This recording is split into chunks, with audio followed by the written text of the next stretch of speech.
It's time for some 90s insanity. It's time for some 90s insanity that came out the year that I was born.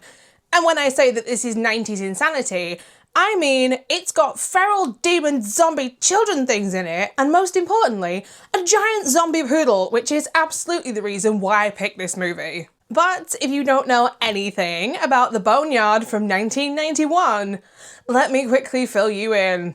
The Boneyard from 1991 is a zombie fantasy horror. A night at a mortuary turns into terror when a group featuring 2 cops, a burnt-out sidekick, 2 coroners, and a mysterious woman named Dana who comes in dead are stalked by feral zombie children called Koshi who wreak havoc on the building. If you're new here, I'm Hannah and I am the head of the Horde, and I talk about horror movies here on my channel on Mondays and Fridays.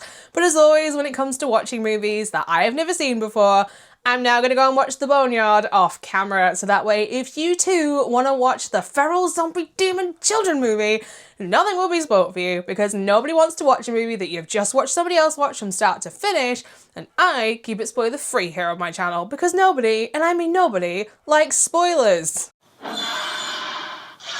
Oh, you know you're screwed in a 90s movie when the psychic is the level-headed one in the group. How did you guess? Are you a psychic? The plot revolves around 2 detectives and a psychic investigating a potential case of 3 child murders, with the main suspect being a mortician named Dr. Chen. Now, Dr. Chen claims that the 3 mummified bodies that he has are not in fact children and are 3 demons called Koshi that he has been keeping alive for decades because his family are keeping up this tradition where you have to feed them flesh to keep the curse, like, alive and going. But the second that Mr. Chen is detained and arrested on suspicions of child murder, let's just say that these 3 feral little zombie demon things aren't so, like, mummified dead anymore, as they decide that they're gonna go and seek out their victims themselves. Hey there, demons. It's me, your boy. The first half of this movie, I'm not gonna lie, is a slog. It's a long slog, and it's a very dry movie for the first half. But the second half, when these little feral things come to life and all the practical effects and the puppetry, the puppets in this movie, I love a puppet in things. If you're new here, you won't know this. If you know who I am, you'll already be like, oh, what a surprise, Hannah likes puppets in horror movies. Yep, I do. So this had me written all over it. And I could have written a better first half of this movie, I'm putting it out there, but I would still have Phyllis Diller in this. I don't care that she died in 2012, it's a movie about zombies, so make it happen. There are 2 standout characters in this. Ali, played by Deborah Rose, who is the psychic. She is the level-headed one of the group. These cops are useless. Like, what a surprise in a 90s movie. We've got some terrible, terrible cops. But our psychic, she is great, and the second character in this that is great is Miss Poopenplatz. Yes, you heard that name correctly. Played by Phyllis Diller. And you are not going to upstage Phyllis Diller in a comedy role. It's not going to happen. Like, she might possibly be my favourite thing in this entire movie, and I'll talk a little bit more about why when I get to the practical effects. These 2 characters absolutely carry this movie, along with the poodle and the feral zombie children, but in terms of main characters with names, they absolutely carry the plot of this. And when you find out about Ali's backstory, it does make Detective Jersey really unlikable very quickly, because if you know Ali's backstory like this guy is supposed to, why the hell would you put this woman in this situation? Like, you're a bad friend who is doing this for a big old wad of cash. Thanks.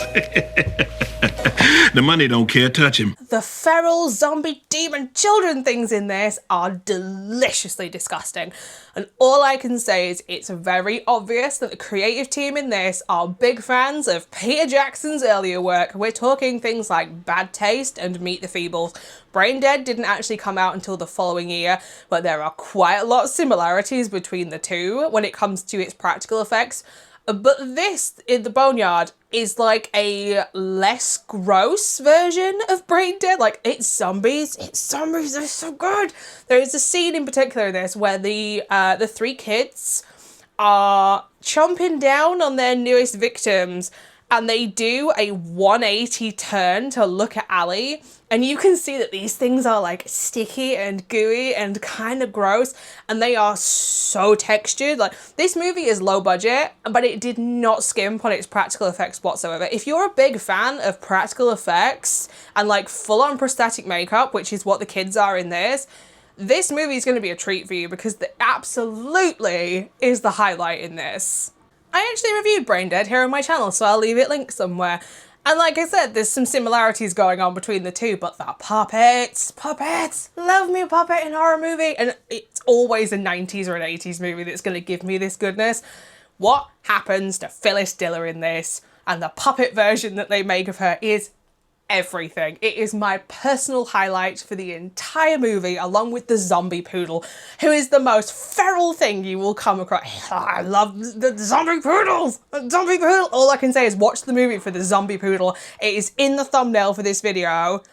He's amazing. He's amazing. I want more feral, like, zombie puppet animals in things going forward, because, I'll make the movie. Should we agree?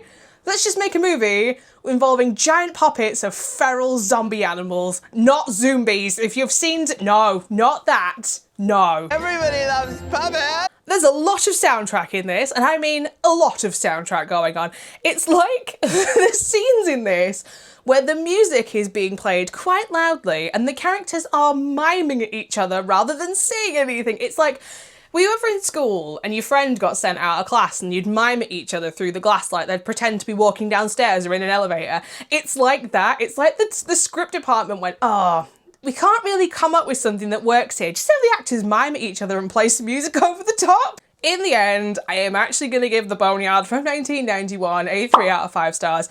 This movie could have been a 4 stars if it had been consistent all the way through. The first half is a 2. And the second half is a 4, so it feels right to put this like smack bang in the middle.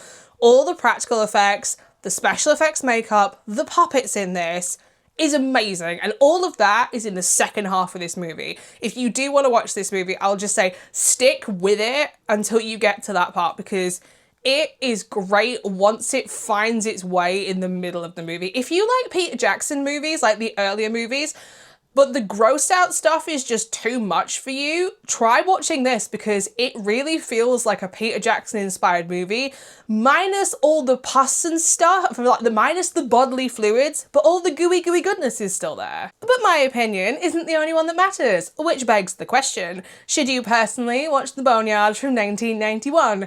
If you like your horror movies flavoured with level-headed sidekicks, idiot detectives, massive puppets, feral zombie children, poodles, or anything that is listed here, then you will probably like The Boneyard from 1991. So there you have it, my initial thoughts and my review for my first time watching The Boneyard from 1991. If you've also seen this movie, I would love to know what your thoughts and opinions are on it down in the comments section down below. And if you are interested in watching this one, I'll leave a link to justwatch.com so you can find out where it is streaming in your country.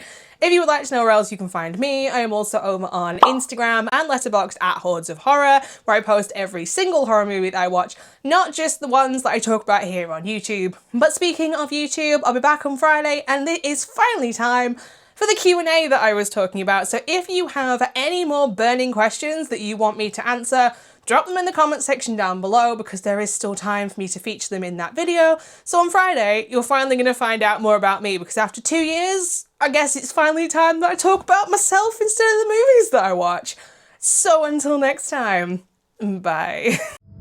An extra special thank you though to my regenerators here within the Horde for their support over on Patreon.